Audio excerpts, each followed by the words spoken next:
right, in today's video, I'm gonna show you how to do this effect. This active camo invisibility effect. Looks difficult, but it's actually pretty simple. So I'm gonna break down how to edit this effect in both After Effects and Davinci Resolve. In order to edit this properly and have everything moving super smoothly, you're gonna need to shoot 2 clips.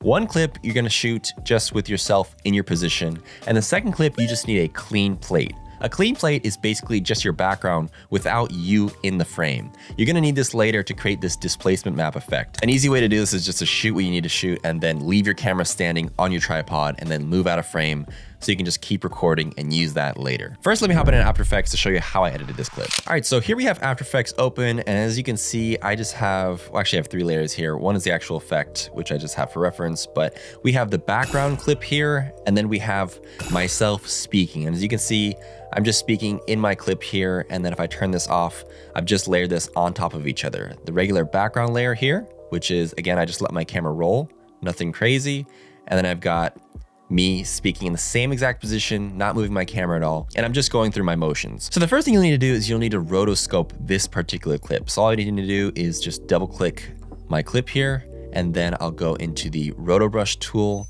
and I just need to roughly select my person here.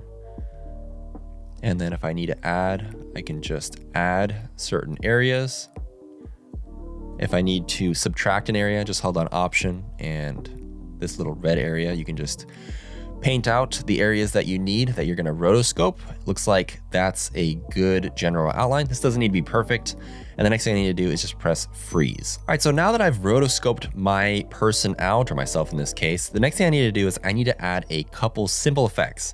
Now in After Effects, there is an effect called displacement, but for this particular effect, I've actually just gone ahead and used a plugin that I own. It's a plugin by a company called Red Giant. It's not free. You have to go ahead and pay, or you can actually use the trial version to utilize this effect, but there's another one called displacement, which is readily available in After Effects. That's free, and you can do this effect with either one. I just like displacement from Red Giant because it's a little bit more enhanced and it's a little bit easier to use, but again, it's not necessary. So once you have your rotoscoped person out and it's just gonna live on top of the clip that you shot earlier, just that basic background clip here, the first thing you go ahead and do is add this chromatic displacement from Red Giant. You could just use a displacement map, but for this case, I like chromatic displacement just because it's so much easier. Once you add chromatic displacement, it's gonna look something like this. And chromatic displacement basically makes it look like this glass feeling effect. You can adjust the parameters here to kind of like fine tune this to however you like it to look. I've got basically these parameters set up. You can change the displacement spread, you can create less or more chroma, you can change the tint of the chroma, and you can actually soften this out however much you'd like. I kind of like the parameters I have set up right here. And as you can tell, if I just go ahead and add the background here, it doesn't quite make that invisibility effect. That's because you need one more step. You need to add a blend on top of both the roto brush and chromatic displacement effects. By adding blend, it goes ahead and blends it with the background. And on blend, I just have this set to blend with the background layer here under next to source, and I've just set it to crossfade. It's gonna be originally 100%, I think, and you can just fine tune this. I bring this all the way down to 0%. And now if you play this through, you have this really cool invisibility effect. You can just toggle on, that's what it looks like without anything again, and then real quickly you can add the roto brush, chromatic displacement, blend.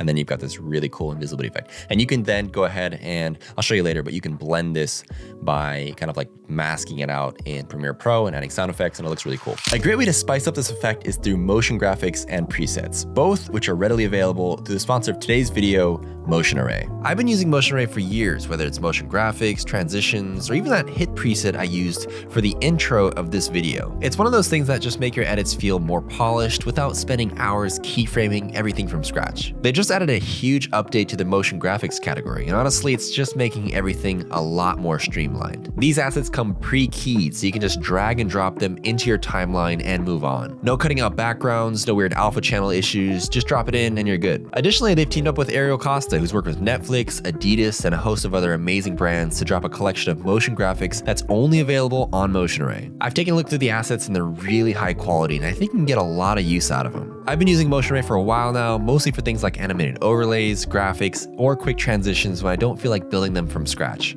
It just makes my workflow so much smoother. If you want to check out Motionray and their new graphics library, I'll leave a link in the description. It's one of those tools that's just nice to have in your back pocket. Thanks again to Motionray for sponsoring this video. Okay, now that we've gone over this in After Effects, let me go ahead and show you how to do this in Davinci Resolve. Okay, for Davinci Resolve, I just have my clip here loaded, the one that's not the background, the one of me just speaking. And what I'm gonna go ahead and do is I'm gonna go into the Fusion tab. And the first thing I'm gonna do is I'm just gonna, again, rotoscope myself out. So I'm gonna press Shift Space. I'm gonna put Magic Mask, is what it's called. And again, just draw out yourself here. And again, doesn't have to be perfect. Just kind of getting it as close as you can, generally. And then you're just gonna press track forward and then reverse to track the whole thing. Let that do its magic. Cool, I'm gonna go back into the Edit tab, and now I'm gonna right click this and I'm gonna create a new compound clip. Okay, once I've created a compound clip, I'm gonna go into my Fusion tab once more. And this time I'm gonna press Shift Space and I'm gonna create a displacement node. Add. Once you've created your displaced node, you're gonna go ahead and add in that background clip once more, and you're just gonna link it to this displaced node. Once you've done that, click this displaced node again and press Command T, and that'll invert it. And now you can adjust the displacement parameters. And as you can see here, you can kind of see, and you just adjust the strength of this, you can see yourself showing up again in the background. And you can again change the spread here. Let me change the offset.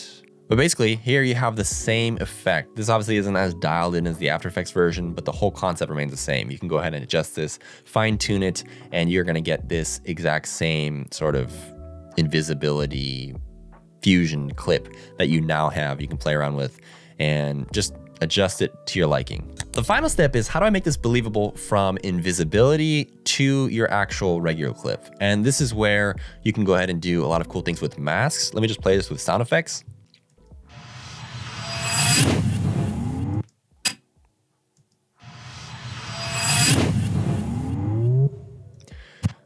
So there's a bunch of different ways you can transition from your invisibility clip to your actual regular clip. And let me just go ahead and show you how I've done it in my clip here. I've just masked this out because this makes it look a little bit more believable. I had my mic in front of me. This kind of makes it a little bit more difficult. But if you just leave it there, as you can see here, that transition looks a lot better with that mic there.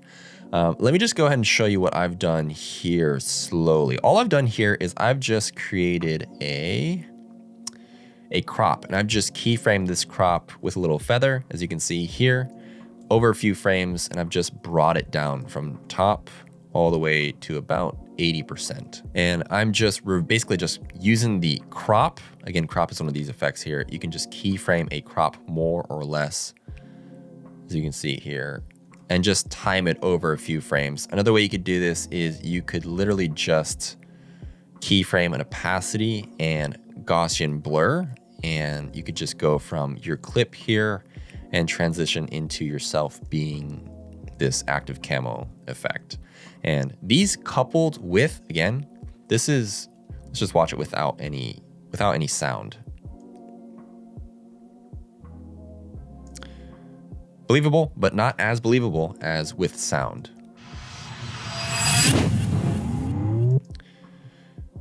In between here, I've just added some, if I just show you exactly what I did here, I've got my entire clip nested. And what I've done here is I've just nested this. I've right clicked, I'm going to invert this, or reverse speed, sorry. And then let me nest this one more time. I'm just pressing N because that's what I've got. And I'm just gonna add a hit preset here. I'm gonna nest this again, and then I'm going to reverse this. Basically what I'm doing is I'm reversing a hit. So usually a hit happens after, let's say like you put a hit here, it happens after. I want this hit to occur in reverse order, so it happens before the actual transition. So now, instead of just no sort of like movement, you have this sudden start of like a rotation hit, and it just adds this jolt of energy right as that transition happens to really sell this effect. So again, there's a bunch of different ways that you could adjust and really fine tune and highlight this effect. These are just a couple simple ways to go from this to this without just like a jump cut. Basically, you just want to play with masks. You can play with Gaussian and opacity blurs, a bunch of different ways that you can go from having your invisibility footage to your regular footage. So yeah, that was a simple tutorial on how to do this active camo invisibility effect. It's a really cool, fun effect to add into short form, long form videos. If you have any questions on any of these particular methods or techniques, feel free to leave them in the comments below. If you have any questions on any of my LUTs, any of my assets, always check out my store for more resources. It'll be linked down in the description. Thanks again for watching to the very end, and I'll see you guys in the next one.